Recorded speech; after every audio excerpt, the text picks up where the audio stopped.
눈에 보이는 현상만 보면 우리는 때로 하나님을 오해할 수 있습니다. 본질을 보아야 됩니다.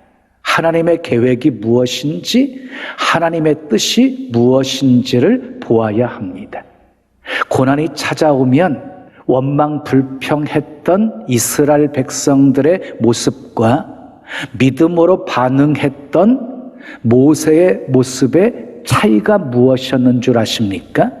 이스라엘 백성들은 눈에 보이는 현상만 바라보면서 두려워했습니다. 원망, 불평했습니다. 그러나 모세는 눈에 보이지 않는 본질을 보았습니다. 하나님의 계획이 무엇인지를 알았습니다. 하나님의 뜻이 무엇인지를 알았습니다. 그래서 담대했습니다. 그래서 두려웠던 이스라엘 백성들을 향해서 구원을 선포할 수 있었습니다. 너희는 두려워하지 말고 가만히 서서 오늘날 너희를 위해서 행하시는 하나님의 구원을 보라. 모세가 선포한 대로 되었습니다. 예레미야가 3장 33절 말씀을 보면 우리에게 향하신 하나님의 본심이 무엇인지를 알 수가 있습니다. 우리 예레미야가 3장 33절 말씀 함께 읽어요. 시작. 주께서 인생으로 고생하게 하시며 근심하게 하심은 본심이 아니시로다. 여러분 분명히 기억하십시오. 우리에게 향하신 하나님의 본심은 우리가 근심하며 살고 고생하며 사는 것 원치 않으신다는 것입니다. 그런데 우리 삶 속에 눈에 보여지는 현상들을 보면 어떻습니까? 주님이 우리에게 시험을 하십니다. 우리를 징계하십니다. 우리를 연단하십니다.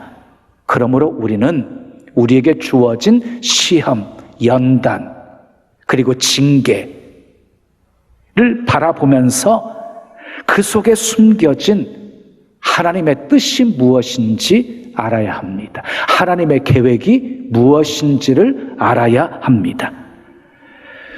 고난의 뜻을 깨달았던 시편 기자는 이렇게 고백했습니다. 내가 고난당하기 전에는 그릇 행하였으나 내가 고난당한 후에는 주의 율례를 배우게 되었나이다. 고난의 뜻을 깨달았던 야고보는 이렇게 고백합니다. 너희 형제들아 여러 가지 시험을 만나거든 온전히 기쁘게 여기라. 이는 너희로 온전하고 구비하여 조금도 부족함이 없게 하려 함이라.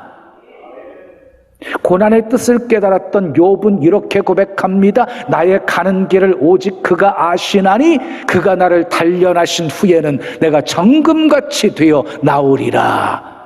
사도 바울은 이렇게 고백합니다. 우리가 알진대 하나님을 사랑하는 자 그 뜻대로 부르심을 입은 자들에게는 모든 것 합력하여 선을 이루느니라. 우리는 고난의 뜻을 깨달아야 고난 속에 숨겨진 하나님께서 예비하신 복을 믿음으로 바라보며 참고 인내하고 견딜 수 있는 것입니다. 여러분은 하나님이 어떤 분이라고 생각하십니까? 여러분이 만난 하나님은 어떤 분이십니까? 하나님은 너무너무 크신 분이십니다. 우리 마음에 다 담을 수가 없고 우리 생각에 다 품을 수 없는 크신 분이십니다. 그런데 구약 성경을 보면 하나님에 대해서 누구보다 잘 알고 이해한 사람이 있어요. 바로 모세였어요. 모세는 직접 하나님을 대면해서 보았고 직접 하나님의 음성을 들었던 사람이었습니다. 모세는 40년 동안 광야에서 이스라엘 백성들을 하나님이 어떻게 인도하셨으며 어떻게 책임지시고 보호하셨는지 눈으로 다 보았던 사람이었습니다. 여러분 신명기는요 모세의 고별 설교입니다. 이스라엘 백성들이 광야 40년 동안 방황하다가 모압 평지에 이르렀을 때에 모세가 죽음을 눈앞에 두고 이스라엘 백성들을 향해서 고별 설교한 거예요. 1차 고별 설교, 2차 고별 설교, 3차 고별 설교, 그리고 마지막 유언으로 돼 있는 것이 신명기입니다. 신명기. 자, 오늘 본문은요, 모세의 마지막 유언입니다. 하나님에 대해서 잘 알고 있는 이 모세가 하나님이 어떤 분이신지를 소개하고 있습니다. 세 가지로 요약할 수 있습니다.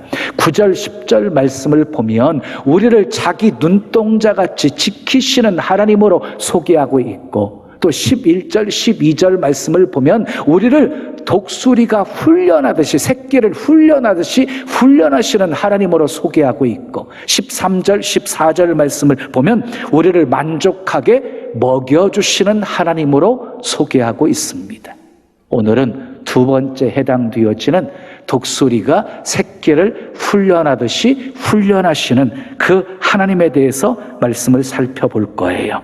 우리를 향한 하나님의 사랑이 어떻게 표현되어졌는지, 우리는 그 사랑 앞에서 어떻게 반응하며 살아야 하는지 살펴보며 은혜를 나누겠습니다. 자, 자녀를 향한 부모의 사랑은요, 다양하게 표현이 되어집니다. 힘들고 어려워할 때 자상하게 위로해주는 자상한 어머니의 모습으로 표현되어지기도 하고, 잘못했을 때 회초리를 들고 호되게 야단치는 아버지의 모습으로 표현되어지기도 합니다. 하나님의 사랑도 마찬가지입니다. 한없이 용서하시고 용납하시고 품어주시는 사랑의 주님의 모습으로 표현되어지기도 하고, 때로는 잘못했을 때 무섭게 징계하는 모습으로 나타나기도 합니다. 모세는 오늘 본문에서 독수리가 새끼를 훈련하는 모습으로 하나님의 사랑을 묘사하고 있습니다. 자, 첫 번째 따라하겠습니다. 보금자리를 어지럽힙니다. 자, 본문 11절 말씀 함께 읽어요. 시작. 마치 독수리가 자기의 보금자리를 어지럽게 하며. 독수리는요, 새끼를 위해서 보금자리를 벼랑 끝이라든지 낭떠러지 같은 곳에 보금자리를 만들어요. 그리고 보드라운 자기 깃털을 뽑아가지고 침대를 만들어요. 그리고 그곳에 알을 낳아요. 보금자리는요, 생명이 가득한 자리입니다. 세상에 제일 편한 자리입니다. 눈만 뜨면 푸르른 창공이 보이고 눈을 감으면 푹신한 침대, 새끼들이 너무너무 좋아했습니다. 그런데 어느 날 어미 독수리가 보금자리를 어지럽힙니다. 날개를 퍼덕거리면서 그 폭신한 깃털들을 다 날려보냅니다. 이제 더 이상 보금자리가 아닙니다. 찌르는 가시가 이 새끼들의 엉덩이를 찌릅니다. 새끼들이 고통스러워할 때 어미는요, 한술 더 떠가지고 새끼를 부리로 쪼아서 밖으로 내몹니다. 이게 무슨 날벼락입니까? 먹이를 물어다 주며 그토록 자상했던 어미의 모습은 어디로 간 것입니까? 새끼들은요, 어미의 행동을 이해할 수가 없습니다. 그런데 그런 행동은 새끼를 향한 어미의 사랑입니다.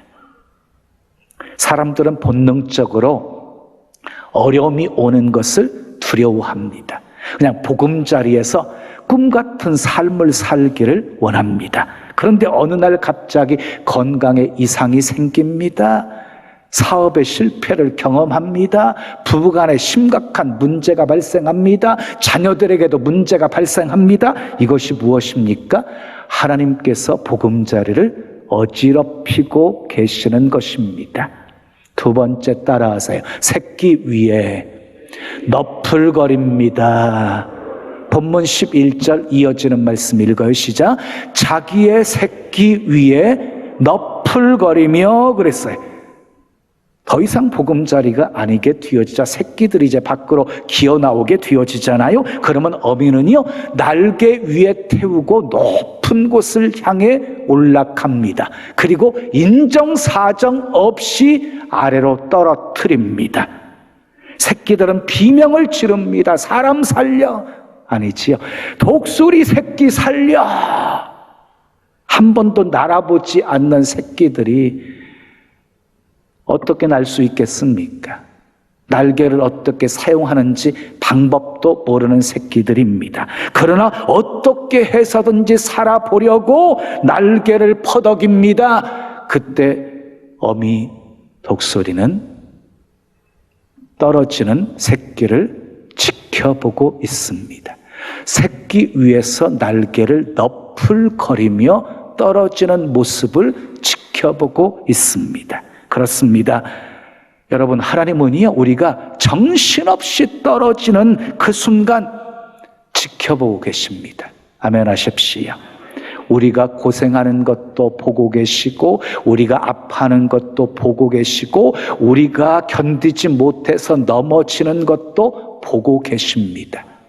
그래서 우리는 결코 망하지 않습니다. 엎드러지지 않습니다. 우겨싸임을 당하지 않습니다.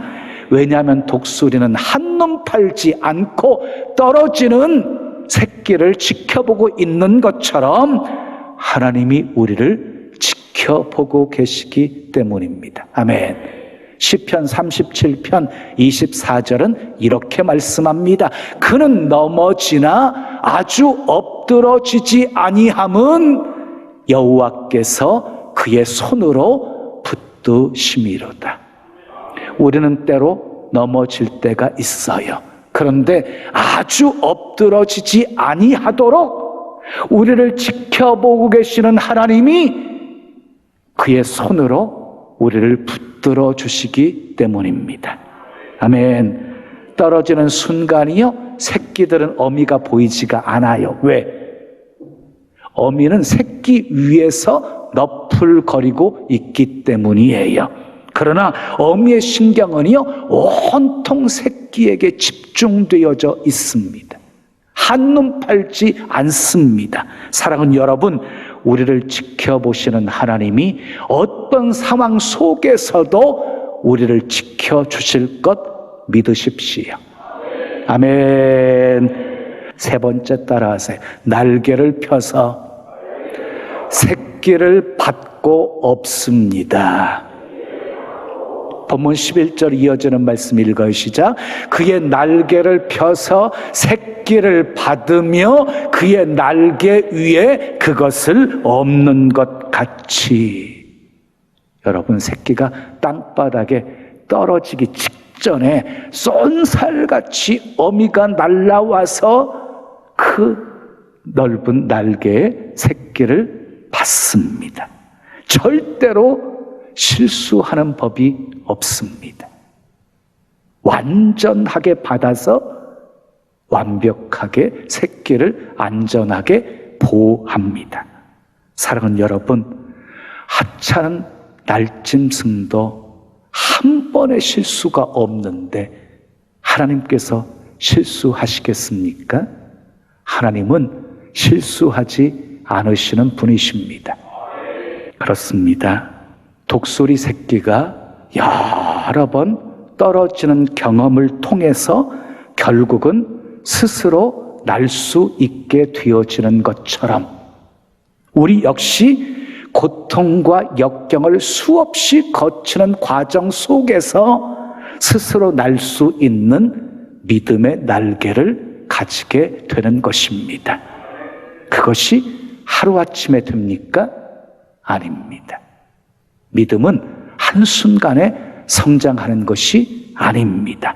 철야 기도를 이틀 사흘 했다고 갑자기 완전한 신앙으로 발전하는 것 아닙니다. 믿음은 독수리의 날개와 같습니다. 날개에 힘이 생기려면 시간과 연단과 훈련이 필요한 것입니다. 자, 독수리는 새 중의 왕입니다. 천하무적입니다. 강해진 독수리는 폭풍을 피하지 않습니다. 폭풍이 몰려오는 방향을 향해서 날개의 각도를 조정하고 기다립니다. 세찬 바람이 지나갑니다. 그 바람은 독수리를 떨어뜨리고 쓸어버리는 것이 아니라 저 높은 창공을 향해 올라가게 만들어 줍니다. 그리고 폭풍이 미치지 못하는 높은 창공에서 유유히 하늘의 광대함과 찬란함을 즐기게 합니다. 우리도 떨어질 때 날개짓 합시다. 그래서 강한 믿음의 날개를 가집시다. 그러면 어떤 폭풍우가 우리에게 닥쳐와도 위험하지 않습니다. 경제적인 어려움이 몰려옵니까? 30도 각도로 날개를 조정하고 기다리십시오. 예? 실패의 위기가 몰려옵니까? 60도로 각도를 조정하고 기다리십시오. 드디어 바람이 몰려옵니다. 어떻게 됩니까? 놀랍게도 그 바람이 우리를 더 높은 곳으로 올라가게 합니다. 그곳에는 평강이 있고, 아멘, 넘치는 위로가 있습니다. 우리 입에서는 감사와 찬송이 저절로 흘러나오게 될 것입니다. 내 영혼 평안해, 내 영혼, 내 영혼 평안해. 그 평안 누리며 사시기를 축복합니다. 기억하십시오. 하나님은 크게 쓰실 사람은 혹독하게 훈련을 시킵니다. 그냥 적당하게 쓸 사람은 그냥 적당한 훈련을 시킵니다. 여러분, 적당히 훈련받고 적당히 쓰임받기 원하십니까? 아니면 혹독하게 눈에서 눈물이 막 펑펑펑 쏟아지게 호되게 훈련받고 크게 쓰임받기를 원하십니까? 보금자리를 어지럽힌 것도 인정사정 없이 떨어뜨리는 것도 어미 독수리의 사랑이었습니다. 새끼 독수리가 강한 날개를 가지고 새 중에 왕이 되게 만들기 위한 훈련이었습니다. 하나님께서 우리도 떨어뜨립니다. 한두 번이 아니고 반복해서 떨어뜨립니다. 그때마다 우리는 고통을 느낍니다. 실패의 좌정감을 느낍니다. 그러나 그 떨어지는 아픔을 통해서 하나님께서는 날지 못하는 새가 아니라 창공을 나는 독수리가 되게 하십니다. 이것이 하나님께서 우리에게 고통을 허락하시는 이유입니다. 갑자기 건강에 이상이 생기셨습니까? 원치 않은 어려움이 닥치고 편하던 직장에 소용돌이가 치고 가정에 문제가 그치지 않고 기도를 열심히 했는데도 응답이 없고 열심히 믿어보려면 할수록 문제가 풀리기보다 더 어려워지고 있습니까? 하나님께서 떨어뜨리고 계시는 것입니다. 반복해서 떨어뜨리고 계시는 것입니다. 그러나 염려하지 마십시오. 하나님께서는 결코 당신이 재기불능할 정도로 아주 땅바닥에 떨어지지 않도록 크신 날개로 받아주시고 업어주시는 분이십니다. 믿으시면 크게 아멘. 사랑하는 여러분, 훈련이 끝나면 날지 못하는 독수리가 아니라 하늘을 마음껏 날아다니는 큰 믿음의 독수리가 되어 있을 것입니다. 그렇다면 보금자리를 어지럽히고 사정없이 떨어뜨릴 때 우리는 어떻게 해야 할까요? 첫째, 따라하겠어요. 더 복되게 하심을 믿어야 합니다. 좋은 환경, 좋은 보금자리는 축복이지요. 근데 하나님께서 원하시는 것은요, 보금자리에 안주하고 있는 모습이 아니라 창공을 나는 모습입니다. 요셉이 애굽에서 총리가 되었을 때 야곱의 모든 가족들이 애굽으로 건너와 고센이라는 땅에서 머물러 살게 되었어요. 요셉으로 인해서 너무 편안한 삶을 살게 되어진 이 가족들은요, 가나안 땅을 가나안 땅에 돌아가는 것을 잊어버리고 살아요. 그때 요셉을 모르는 바로가 나타납니다. 그리고 벽돌을 굽는 혹독한 노동을 시키게 되어집니다.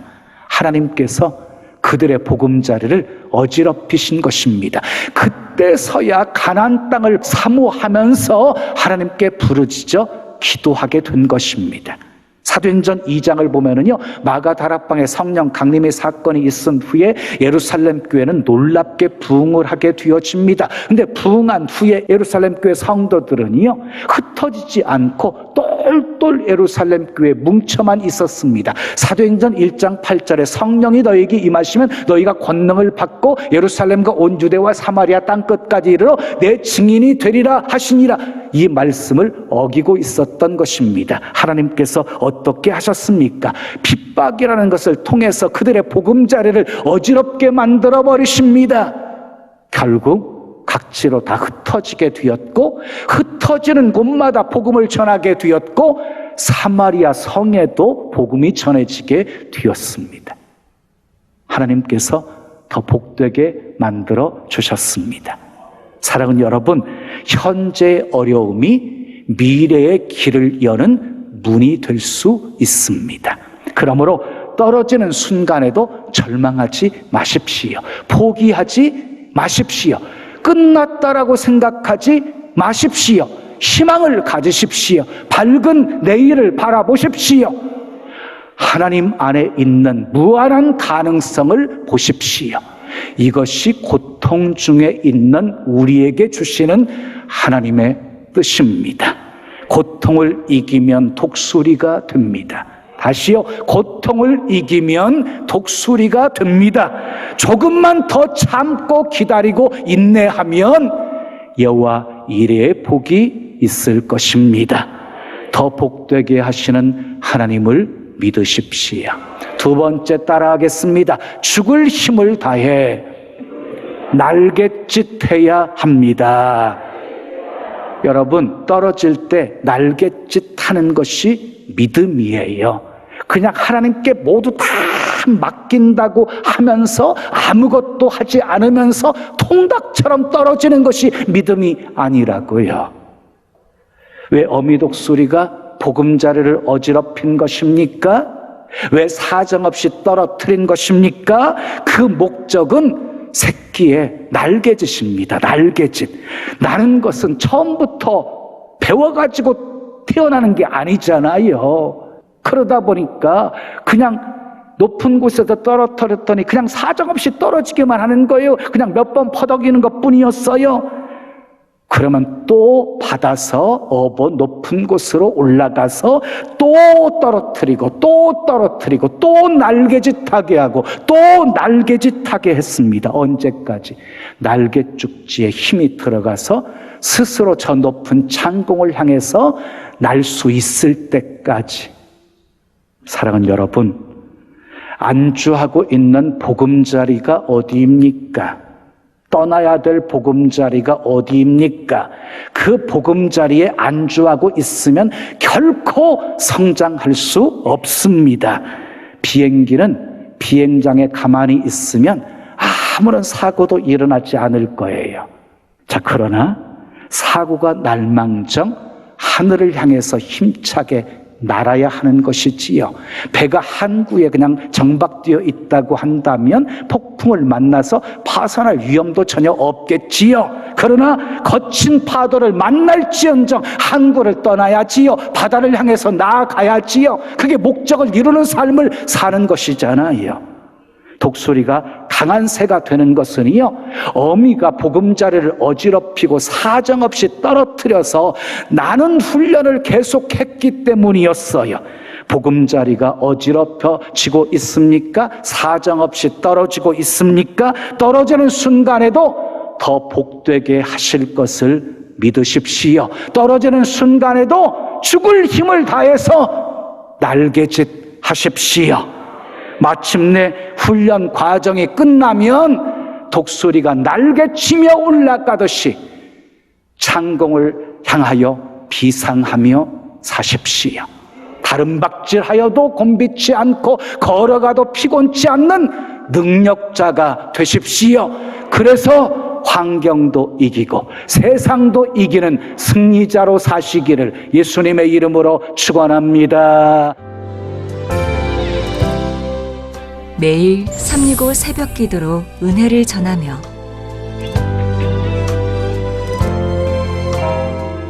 세상을 향한 희망의 종소리를 울리고 saw God and then brought a dead bird back to life. No, I didn't. God. 기적을 믿는 소녀로 한국 교회의 믿음을 회복시킨 굿TV. 이 모든 것이 성도님들의 기도와 후원 덕분이었습니다. 다시 복음으로 새롭게 하기 위한 굿TV의 선교 사역을 위해 복음 스튜디오의 등불을 밝혀주세요.